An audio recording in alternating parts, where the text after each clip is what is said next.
माता दी। सावन का महीना चल रहा है और कल को पहला सोमवार आ रहा है, भगवान शिव का विशेष दिन। तो हमने इस सोमवार पर भगवान शिव की विशेष कृपा प्राप्त करनी है। जितना ज़्यादा से ज़्यादा हो सके उतना हमने उनका अभिषेक जिन चीज़ों से कर सकते हैं अभिषेक किया जाए। उनको बेलपत्र हुआ, धतूरा हुआ, आक के पत्ते हुए और आक, मदार, ऐसे ऐसे जो भी आपको मिलता है भगवान शिव को अगर हम अर्पित करते हैं तो उससे हमें बहुत लाभ मिलता है। भगवान शिव बहुत प्रसन्न होते हैं। तो आज इसी मोटिव से कि हमने सावन के महीने में जो विशेष सोमवार हैं, आपको सभी को पता है, पहले भी वीडियो में बता चुके हैं कि सावन के महीने दो हैं, एक अधिक मास है और एक दूसरा सावन है। तो ये 19 सालों में ये योग बन रहा है। तो हमने भगवान शिव की विशेष कृपा प्राप्त करने के लिए हमारे पास 8 सोमवार हैं।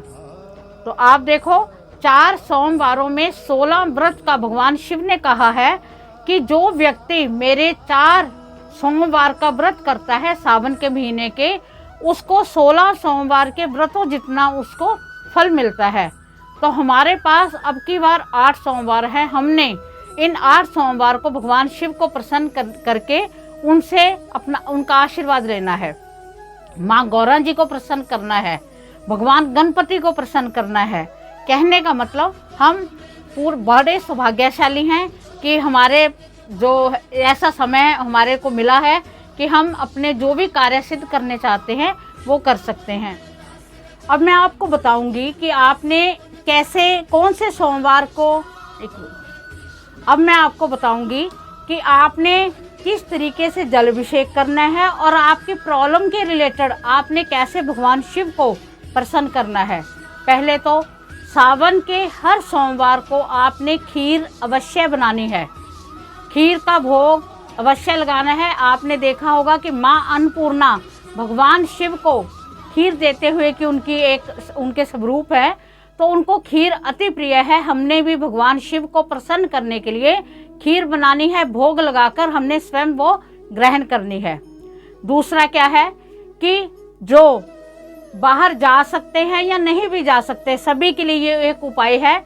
आपने घर में अपने गमले में, कोई भी आपका गमला है, चाहे वो बेलपत्र लगा हुआ है, चाहे वो कैसा भी कोई भी पौधा लगा हुआ है, उसमें उसकी आपने थोड़ी सी मिट्टी लेकर उसमें उसका आपने छोटे से शिवलिंग के स्वरूप में बना लेने हैं, अपनी उंगली से थोड़े से छोटे। अच्छा, जरूरी नहीं कि पूरा प्रारूप बनाना है, शिवलिंग जैसे आकार के बनाकर आपने उनके ऊपर आपने 10 या 15 मिनट में, जब थोड़े से हमें लगता है कि अब हमें बनाई को टाइम हो गया है, तब आपने उसके ऊपर बेल पत्थर चढ़ाना है। 3 पत्ते होते हैं, बेल पत्थर चढ़ा देना है। अगर नहीं तो कोई बात नहीं, आपने हल्दी या चंदन का तिलक करना है। भगवान शिव को सिंदूर नहीं चढ़ता, इस बात का आपने ध्यान रखना है। उनको तिलक करके उनको अक्षत अर्पित करने हैं और उसके बाद आपने जल अभिषेक करना है। उनका जल अभिषेक करते वक्त वो जो आपने शिवलिंग बनाए हैं वो उसी मिट्टी में दोबारा समा जाएंगे। तो कहने का मतलब हमने निर्मित भी कर लिया, हमने उनका अभिषेक भी कर दिया और उनको विसर्जन भी हो गया। डेली की डेली आपने कल से आपने शुरू कर देना है। आप देखना इस उपाय का ये प्रभाव पड़ेगा कि आप सोचोगे कि ये जो कार्य जो हमें लग रहा था कि इतनी मुश्किल है, ये कार्य ऐसे बड़े आसानी से हो रहे हैं। अब मैं आपको शिवालय में जाकर आपने किस चीज़ से अभिषेक करना है और आपकी प्रॉब्लम के रिलेटेड मैं आपको बताना चाहती हूँ कि आपने क्या करना है। अगर आपको कर्ज की समस्या है, आप बहुत कर्ज से जूझ रहे हैं, तो आपने पहले शहद डालना है, उसके बाद में आपने कच्चा दूध डालना है। अगर वो गाय का हो तो बहुत ही बेस्ट है, अगर नहीं है तो कोई बात नहीं, कच्चा होना चाहिए, दूध पका नहीं होना चाहिए। उसे अच्छी तरह घोलकर आपने भगवान शिव को अभिषेक करते हुए कहना है, ओम ऋण मुक्तेश्वर महादेवाय नमः। आप देखना आपको इसका वाकई ही असर होगा। आप कहोगे कि आपकी कोई ना कोई विध बनने लगी है, आपके कर्ज का निवारण होने लग गया है। अगर आपके घर में कोई व्यक्ति बीमार है, उसकी बीमारी छूट ही नहीं रही, बड़ी परेशानी है आपको, तो आपने क्या करना है। अगर वो व्यक्ति नहीं शिवालय जा सकता तो मैंने आपको घर में भी बताया है कि कैसे अभिषेक करना है। वो अभिषेक आप अवश्य करवाइए, उसमें काले तिल डाल लीजिए जल में, और वो अभिषेक आप भगवान शिव का जरूर करवाएं। और शिवालय में जाते वक्त कच्चा दूध लस्सी बनाकर उसमें काले तिल डालकर अगर हम भगवान शिव को अभिषेक करते हैं तो हमारी बड़ी से बड़ी जो रोग है, बीमारी है, उसका अंत हो जाता है। तो उस वक्त आपने कौन सा मंत्र बोलना है? ओम जुम सह, आपने ये मंत्र बोलना है, भगवान शिव का मंत्र है। और अगर आपको लगता है कि आपका जो बिजनेस है वो बड़ा लॉस में जा रहा है, आपका जो कारोबार है वो सही नहीं चल रहा, आपकी दुकानदारी घाटे में चल रही है, तो आपने अनार के रस से भगवान शिव का अभिषेक करना है। आप देखना आपके कारोबार में बड़ी तरक्की होने लग जाएगी। जहां भगवान शिव, माँ गौरा जी आशीर्वाद दे देती हैं, वहां कुछ भी असंभव नहीं है। अब मैं आपको बताती हूँ कि अगर आपके विवाह में कोई देरी हो रही है, आप बड़े परेशान हो कि विवाह होने में इतनी परेशानियां क्यों है, तो आपने क्या करना है? आपने भगवान शिव को गन्ने के रस से अभिषेक करना है। और माँ गौरा जी के लिए आपने चुनरी लेके जानी है, नारियल लेके जाना है, और श्रृंगार का सामान लेकर जाना है, और एक फूल माला लेकर जानी है। आपने माँ गौरा को स्नान, पहले आपने शिवलिंग पर गन्ने के रस से अभिषेक कर दिया, फिर आपने सिंपल जल चढ़ाना है। और साथ में मैं आपको सभी को कह रही हूँ, बेलपत्तर, धतूरा, आग के पत्ते, जो भी आपको सामान मिलता है आपको सभी कुछ लेकर जाना है उनके लिए। तो साथ में आपने खीर का भोग मैंने आपको बता ही दिया, साथ में खीर लेके जानी है। माँ गौरा जी को आपने ऐसे तैयार करना है जैसे शादी में आपने स्वयं तैयार होना है। अगर लड़के हैं तो भगवान शिव को त्रिपुंड जरूर लगाना है। आपने भगवान शिव को आपने प्रणाम करते हुए, माँ गौरा जी को नमस्कार करते हुए आपने प्रार्थना करनी है कि मेरे विवाह में जो अड़चन है वो दूर हो जाए। और उस प्रार्थना करते हुए आपने उनको, माँ गौरा जी को श्रृंगार दिया, मौली लेकर जानी है। आपने मौली से दोनों का गठबंधन करना है। उसके बाद आप जो फूल माला लेके गए हो वो इतनी बड़ी लेके जानी है कि गौरा जी और भगवान शिव पर इकट्ठी डल जाए। जब इकट्ठी आप डालोगे तो आप देखना आपकी जो विवाह की देरी है वो बहुत शीघ्र अतिशीघ्र खत्म हो जाएगी। तो अब मैं आपको बताने जा रही हूँ कि आपने और ऐसा क्या करना है जिससे भगवान शिव बहुत प्रसन्न होंगे। आपने जब मंदिर से बाहर निकलना है तो बाहर आपने मंदिर के बाहर चौखट पर आपने दिया लगा के आना है देसी घी का, और उसमें आपने 2 लौंग लेनी है, माथे से लगानी है और अपनी प्रार्थना बोलनी है।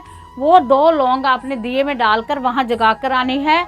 और घर पर आकर आपने सोमवार को अवश्य अपने जो अपना आपका मेन गेट है उसके राइट हैंड में आपने घी का दिया जगाना है। आप देखना आपको माँ गौरा जी, भगवान शिव की विशेष कृपा आपको प्राप्त होगी। तो भगवान शिव सब कुछ देने में सामर्थ्य हैं। अगर आपको लगता है कि आपका बच्चा पढ़ाई में बहुत कमज़ोर है, उसकी पढ़ाई में मन नहीं लगता, आप बहुत कोशिश कर चुके हो, तो इस सावन में आपने क्या करना है? छोटा सा चंद्रमा बनवाना है चांदी का। छोटा सा चांद बनवाकर आपने भगवान शिव को जल अर्पित वैसे ही करना है, सामान आपको बता दिया है, वैसे ही मौली, आपने मौली से गठबंधन करना है।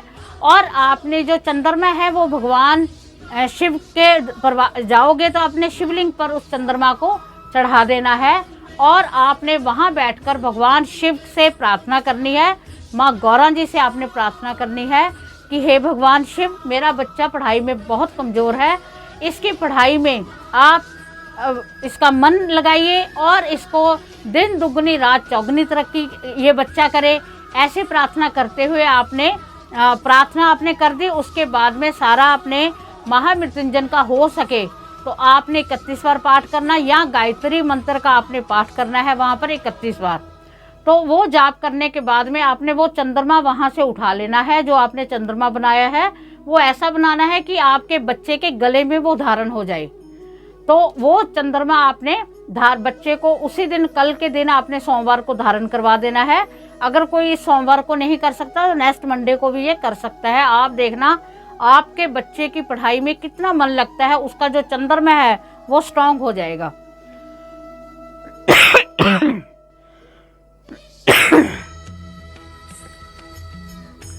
अगर आपको और भी कोई भी समस्या है, जिसकी समस्या का आपको समाधान नहीं मिल रहा, आपकी कोई मनो इच्छा है, आपकी कोई इच्छा पूरी नहीं हो रही, तो आपने 1.25 किलो आपने चावल लेकर जाने हैं भगवान शिव के मंदिर में, और वहाँ पर जाकर आपने 1 मुट्ठी चावल भगवान शिव के ऊपर चढ़ा देने हैं, और आपने मंत्र नमः शिवाय का पंचाक्षर मंत्र आप जाप कर सकते हो। ये बहुत कहते हैं कि एक ऐसा मंत्र है जो पूरे ब्राह्मण में इसकी शक्ति है। तो नमः शिवाय बोलते हुए आपने वो 1 मुट्ठी उनको छोड़ देने हैं उनके ऊपर। उसके बाद में जो चावल बचे हैं वो चावल आपने दान में दे देने हैं, किसी को भी दान में दे देने हैं। और इससे क्या है कि आपकी जो भी समस्या है, समस्या की देखो प्रार्थना आपने करनी है।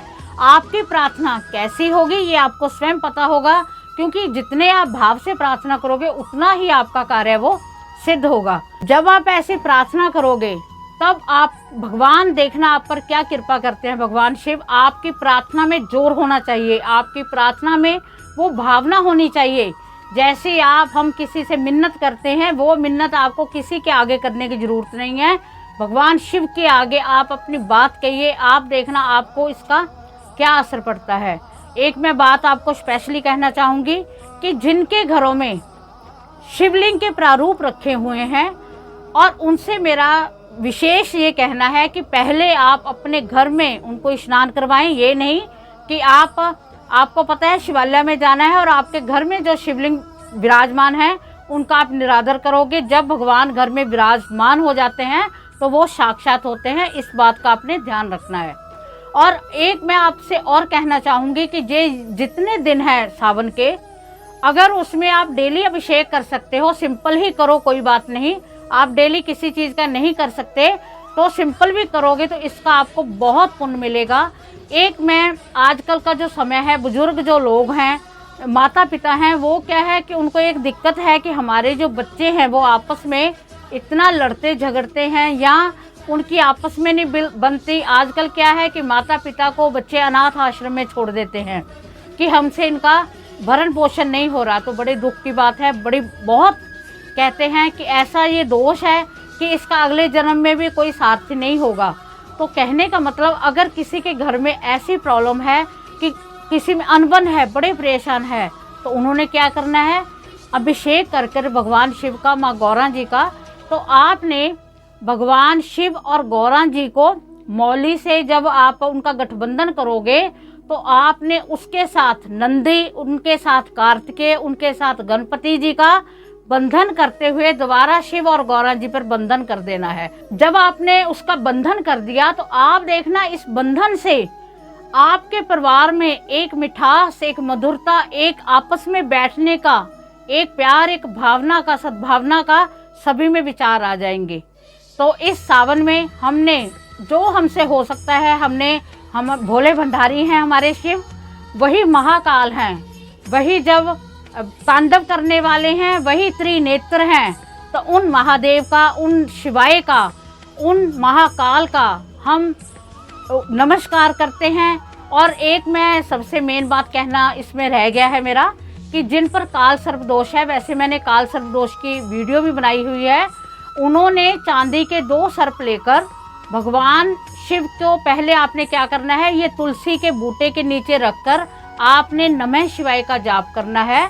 और इसके रिगार्डिंग मैंने वीडियो बनाई हुई है, उसको आप देख लेना, उसमें एक और मंत्र बताया गया है। और आपने अपने काल सर्प दोष की निवारण के लिए प्रार्थना करनी है। उसके बाद में वो जो सर्प हैं उनको निकाल कर आपने विसर्जन करना है। और इसका दूसरा उपाय मैं बताने जा रही हूँ।